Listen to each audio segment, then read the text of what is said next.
Um começo difícil é o tema da lição dessa semana e é o tema de hoje também, segunda-feira, dia 14 de julho. A gente vai estar estudando um pouquinho sobre esse tema. Lembrando que a gente tem aqui o guia de estudo da Bíblia, a lição da Escola Sabatina, né, que é um guia de estudo aqui da Igreja Adventista do Sétimo Dia. A gente está estudando o livro de Êxodo esse trimestre. Vamos estudar aqui durante julho, agosto e setembro. E se você não pegou os vídeos anteriores, passa aqui no card aqui em cima, na descrição, nos comentários, tem um link para você acompanhar aí, tá bom? Então fica comigo até o final, como sempre eu digo aqui, porque vale a pena demais estudar a Bíblia, vale a nossa salvação.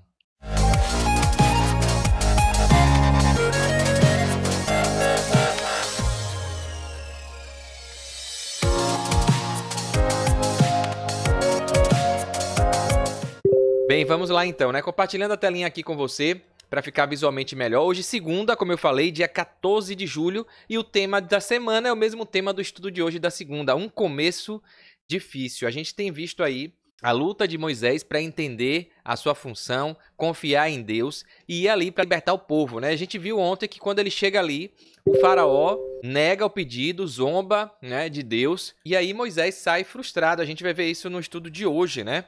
Então aqui, ó, um começo difícil. Eu peguei aqui, o guia começa com uma pergunta. Moisés sabia desde o início que sua tarefa não seria fácil. Por isso ele tentou fugir da tarefa do chamado lá quando ele teve o encontro com Deus na sarça ardente. Ficou dando desculpas ali. A gente estudou na semana passada, né? As 4 desculpas ali. Então ele sabia que não ia ser fácil, até porque ele já tinha tentado fazer isso do jeito dele, não deu certo. E agora Deus chama de novo, ele volta para o Egito e ele achando que ia ser tranquilo, chega lá, recebe a pedrada, né? O faraó resiste, diz que não vai soltar ninguém e ainda piora a situação do povo. A gente viu aqui nesse estudo de segunda, né? Então tá aqui, ó. Ele sabia que ia ser difícil, por isso ele tentou fugir. No entanto, ele provavelmente não tinha consciência do que estava por vir, né? Deus sabe de tudo, né? E aí vem a pergunta aqui, ó. Leia Êxodo, capítulo 5, do verso 3 até o verso 23. O texto de hoje é um pouquinho grande, mas é a história que a gente já viu, né? E aí vem a pergunta: quais foram os resultados imediatos do primeiro encontro de Moisés e Arão com Faraó? A gente viu isso ontem, então vamos passar bem rapidinho. A gente viu esse encontro, ó. Eles insistiram: o Deus dos Hebreus veio ao nosso encontro. Agora permite-nos caminhar 3 dias no deserto para oferecer sacrifício ao Senhor, o nosso Deus. Caso contrário, ele nos atingirá com pragas ou com a espada, né? Então fica o aviso ali para o faraó. Mas o rei do Egito respondeu: Moisés e Arão, por que vocês estão fazendo o povo interromper suas tarefas? Voltem ao trabalho, né? Ou seja, deixe de atrapalhar aqui. E ainda acrescentou: essa gente já é tão grande, tão numerosa, e vocês ainda ficam fazendo ele parar de trabalhar, ou seja, dando prejuízo aqui para o reino. Então a gente vê aqui o faraó, né, fazendo um desdém e mandando realmente eles irem embora. E aí ele piora, aperta o cerco, e aí começa toda a ladainha, toda a murmuração. No mesmo dia, o faraó deu a seguinte ordem aos feitores e capatazes responsáveis pelo povo hebreu: não forneçam mais palha ao povo para fazer tijolos, como eles faziam antes. Eles que tratem de ajuntar a palha, mas exijam que continue a fazer a mesma quantidade de tijolos, não reduzam a cota. Então imagina, né? Eles faziam ali, os capatazes, o Egito dava a palha e o pessoal só fazia. Agora eles pararam de ceder a palha, mandou o povo procurar, reunir a palha para fazer o tijolo. Então aumentou o trabalho e eles exigiram a mesma entrega diária da meta, da cota, né? Então imagina aí. E ainda chamou o povo de preguiçoso, né? O verso 8, são preguiçosos e por isso estão clamando, pedindo para sair para adorar a Deus. Então, dizendo que o povo está inventando historinha, né? Para não trabalhar. E é engraçado aqui nesse texto, fazendo já uma alusão que me veio aqui, como muita gente não entende a guarda do sábado, né? É um dia de descanso, e faz esse mesmo desdém. Quando a gente fala: não, eu sou cristão, sou adventista do sétimo dia, eu guardo o sábado, o pessoal fala: que preguiçoso, quer dar desculpinha para não vir trabalhar no dia de sábado, né? Então é mais ou menos isso que o faraó jogou ali para Moisés, para Arão e para o povo, né? Infelizmente, não sabem de nada os inocentes que acabam usando de má fé e de zombaria com essa questão, né? Então vamos ver aqui, foi isso que o faraó fez ali com o povo. E aí ele manda no verso 9: aumentem a carga de trabalho dessa gente para que cumpram suas tarefas e não deem atenção a mentiras. Ainda chamou de mentiroso, né? Os feitores e os capatazes foram dizer ao povo: assim diz o faraó, já não darei palha a vocês. Saiam e recolham-na onde puderem achá-la, pois o trabalho de vocês em nada será reduzido. Então se virem aí, a gente quer a mesma quantidade de tijolo entregue todo dia. O povo então espalhou-se por todo o Egito, a fim de ajuntar restolho em lugar da palha. Enquanto isso, os feitores os pressionavam, dizendo: completem a mesma tarefa diária que foi exigida de vocês quando tinham palha. E aí apertando o cerco ali, né? No verso 14, os capatazes israelitas indicados pelos feitores do faraó eram espancados e interrogados. Então eles não conseguiram, né? Absurdo. A palha já estava dando uma meta, como é que eles iam ter que sair, procurar, se virar e depois entregar a mesma coisa? Não tinha como. E aí os capatazes chegaram: por que vocês não estão completando a meta? Por que não completaram ontem e hoje a mesma cota de tijolos dos dias anteriores? Então os capatazes israelitas foram apelar para o faraó. Por que você está tratando os teus servos dessa maneira, rei? Nós, os teus servos, não recebemos palha e contudo nos dizem: façam tijolos? Os teus servos têm sido espancados, mas a culpa é do seu próprio povo, que parou de dar a palha aqui pra gente, né? Então foi lá tentar conversar, ainda argumentar, né? No verso 17 a gente vê Faraó respondendo: preguiçosos é o que vocês são, preguiçosos, por isso andam dizendo que vão fazer sacrifício, quer sair para o deserto para fazer um culto para Deus. Agora voltem ao trabalho, vocês não receberão palha alguma, continue a produzir a cota integral de tijolos. Então ele mesmo que tinha mandado, o pessoal ainda vai lá achar que vai conseguir alguma coisa, né? No verso 19, os capatazes israelitas se viram em dificuldade quando lhes disseram que não poderiam reduzir a quantidade de tijolos exigida a cada dia. Então foram falar com o povo ali: ó, a gente está frito. Ao saírem da presença do faraó, encontraram-se com Moisés e Arão, que estavam à espera deles. E lhes disseram: o Senhor Deus os examine e julgue vocês. Vocês atraíram o ódio do faraó e dos seus conselheiros sobre nós, e lhes puseram nas mãos uma espada para que nos matem. Então começaram a agredir ali, né, Moisés e Arão. E aí a gente vê aqui o desfecho do dia de hoje falando sobre isso. E aí Moisés se volta para Deus. Então o povo reclama, murmura ali com Moisés: você veio para cá para isso, foi? E aí Moisés vai para falar com Deus: Senhor, por que você está maltratando esse povo? Afinal, por que me enviou? Não disse que ia saltar, que ia salvar, que ia ser libertador? Desde que me dirigi ao faraó para falar em teu nome, ele tem maltratado esse povo e tu, de modo algum, libertaste o teu povo. Então, parece esse questionamento aí, né? Que começo difícil. Por isso que o tema da semana e do dia de hoje é esse aí, né? Então, à primeira vista, parece que Deus está brincando, né? Muita gente acha assim que o Deus é um Deus tirano, zombador, brincalhão, cético, masoquista. Na verdade, não. Os desígnios dele são sempre maiores. A gente às vezes não entende, né? E aqui o guia coloca isso, ó. Então eu respondi aqui nessa primeira questão aqui, a pergunta 2 da semana, né? Eles receberam mais opressão, o faraó chama o povo de preguiçoso, isso cria frustração em todo mundo e questionamentos, né? A fé diminui, questiona a Deus. Então não é fácil nesses momentos, né? Quando o que a gente espera não acontece e acontece algo diferente para negativo, para ruim. Isso tem a ver tudo com expectativas que a gente cria, né? Do nosso modo de ver, do nosso modo de pensar. Aqui coloco: antes de se dirigirem a Faraó, Moisés e Arão reuniram os anciãos e o povo, transmitiram-lhe as palavras de Deus e fizeram os sinais miraculosos que Deus tinha falado, de jogar o cajado, né? De botar a mão e ter lepra e depois tirar e voltar a ser saudável, de transformar a água do rio Nilo em sangue. Então fizeram ali, eles: oh, maravilha, Deus está aqui, vamos ser libertos. E aí começaram a criar suas expectativas, né? Achando que ia ser simples, fácil e no piscar de olhos. Esses milagres convenceram os israelitas de que o Senhor iria libertá-los. E aí, como resultado disso, eles aí foram adorar o Deus, o Senhor.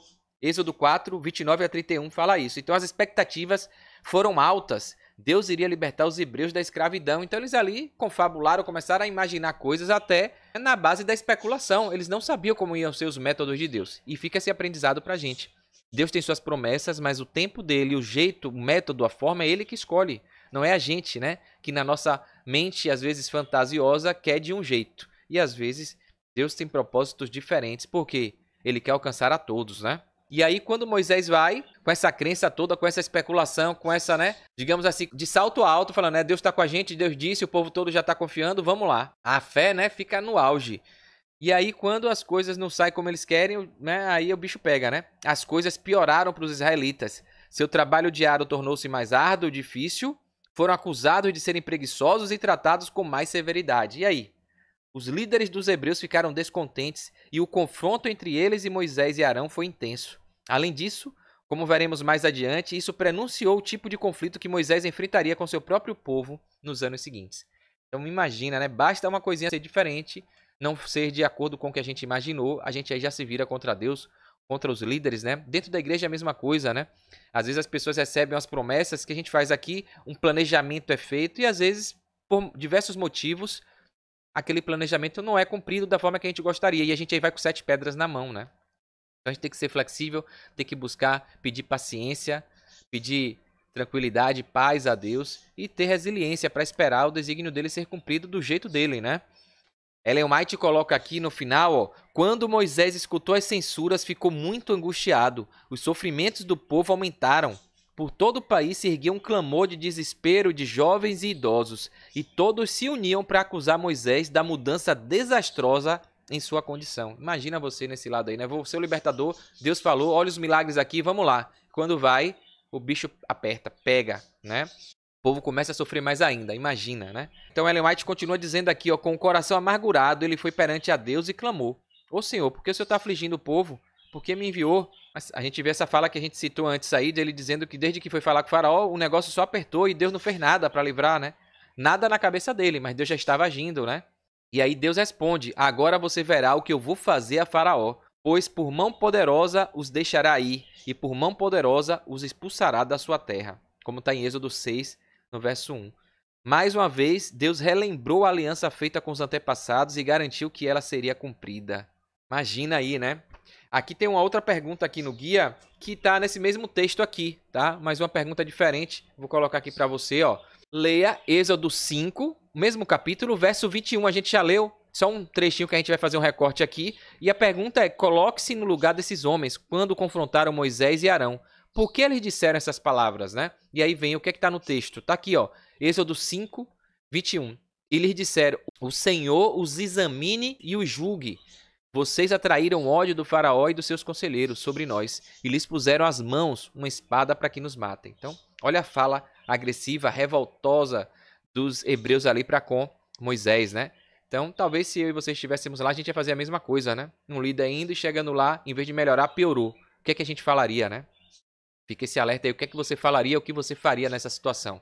De ter um líder dizendo que vai te representar, que vai aliviar seu fardo, tirar você de uma zona de opressão, de sofrimento. Você pede ajuda, olha como é, né? A gente pede ajuda, clama, aí a ajuda vem, você, oh, glória a Deus, amém, vamos ser libertos, cria aquela expectativa, e quando a ajuda vai lá intervir, ao invés de ajudar, piora. O que é que você faria, né? Você agradeceria pela tentativa, que é muito difícil e deveria ser o correto, né? Ou tocaria pedra, jogaria palavras agressivas e duras como o povo fez aqui. É o mais comum, né, da natureza pecaminosa, né?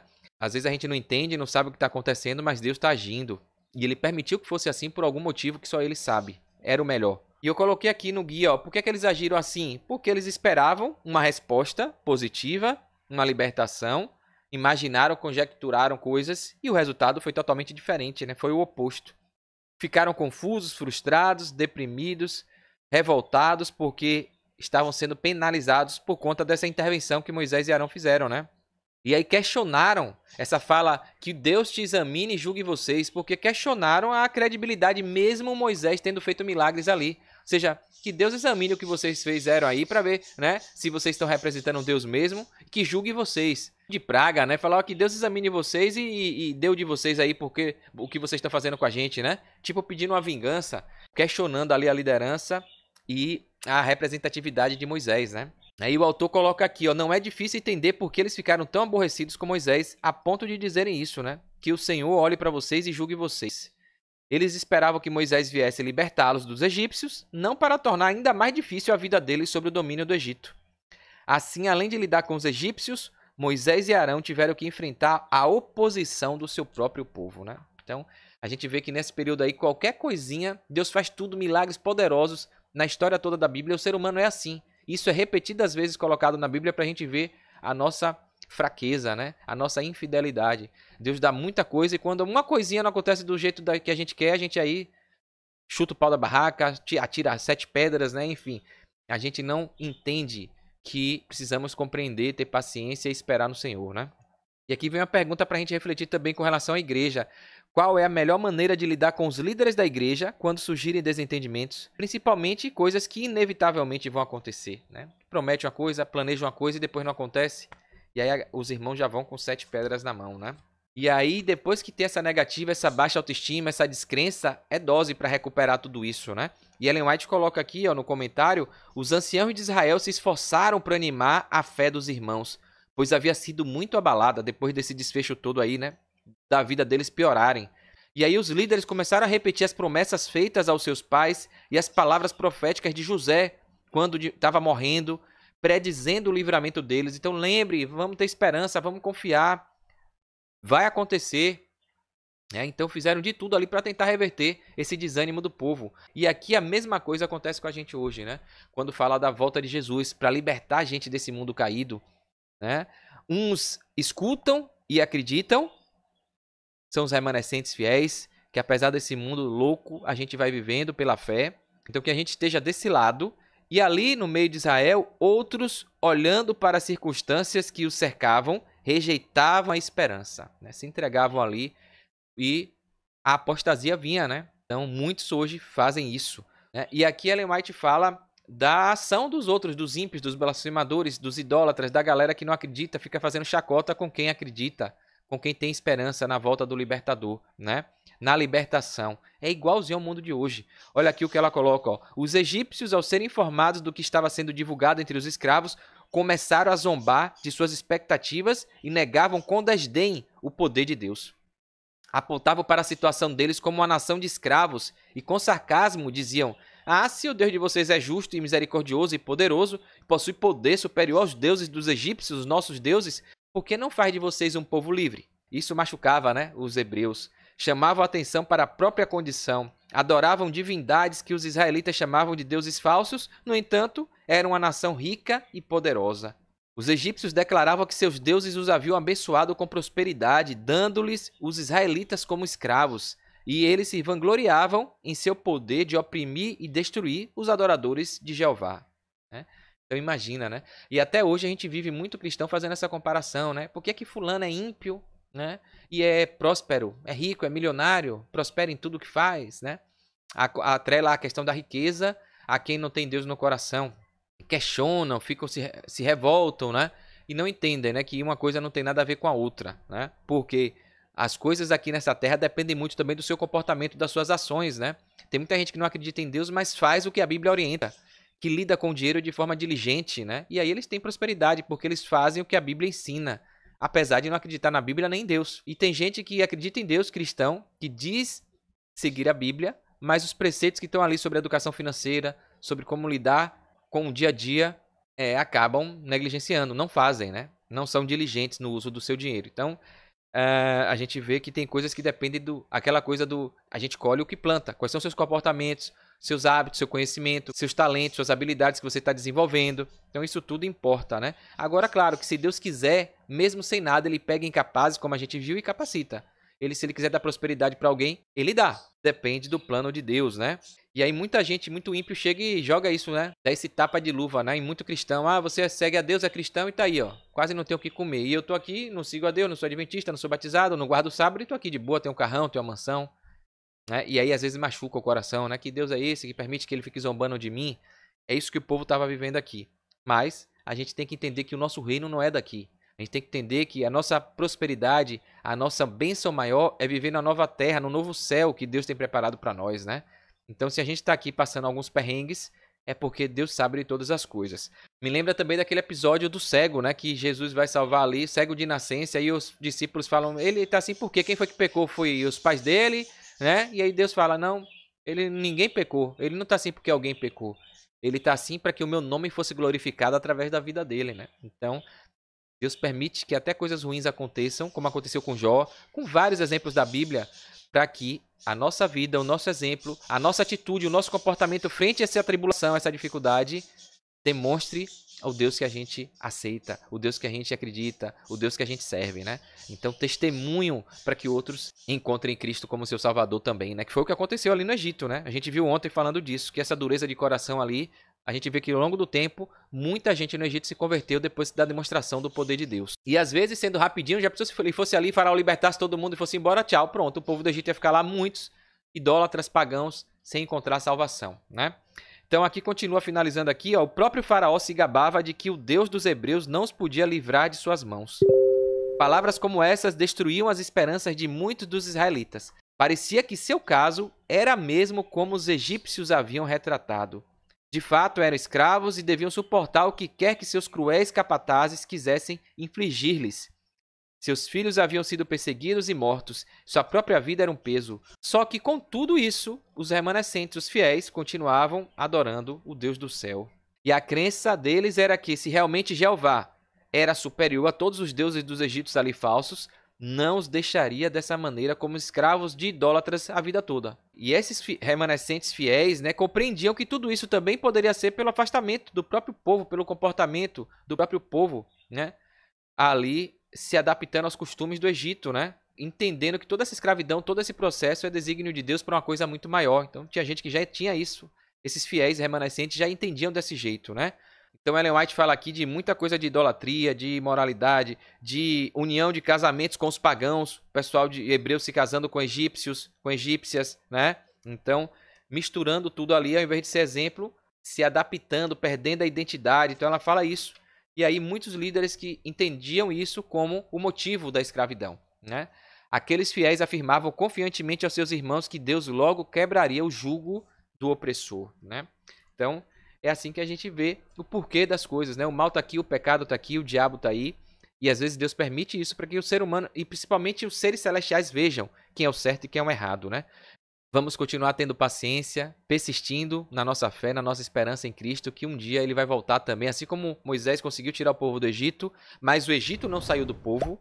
A gente precisa entender que a gente precisa tirar esse mundanismo, essa secularidade, essa secularização, os maus hábitos, os costumes dessa terra do nosso coração, para a gente estar preparado para ir quando Jesus voltar, tá bom? Então é isso, mais um estudo de hoje aqui, mais um aprendizado. A gente está estudando essa história aqui de Moisés. E se você está gostando, curta aqui, comenta, se inscreve aqui no canal, clica no sininho para você acompanhar todo esse estudo aqui, tá bom? Todo dia a gente tem um aprendizado aqui sobre a Bíblia. E fazendo isso tudo de curtir, comentar, se inscrever, clicar no sininho, além de você não perder as novidades que eu postar aqui, saindo quentinho do forno o vídeo, você vai ajudar esse conteúdo a ser divulgado para outras pessoas, tá bom? Então conto com você, não custa nada, vai ser rapidinho e é uma forma de você agradecer também por esse tempinho que a gente dedica aqui, tá bom? Aguardo você amanhã, se assim Deus permitir. Forte abraço, sucesso e fique com Deus.